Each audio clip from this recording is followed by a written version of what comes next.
Hey viewer, I have that layer for editing, so make the addition to that layer, make a new layer with that and go to the further shapes creation.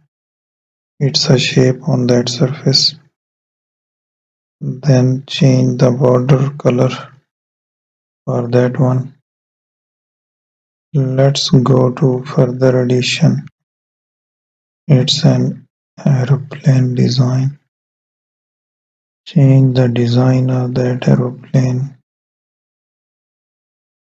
Then make the further shapes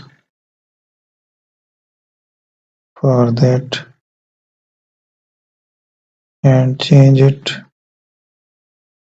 So let's make that one. Here we have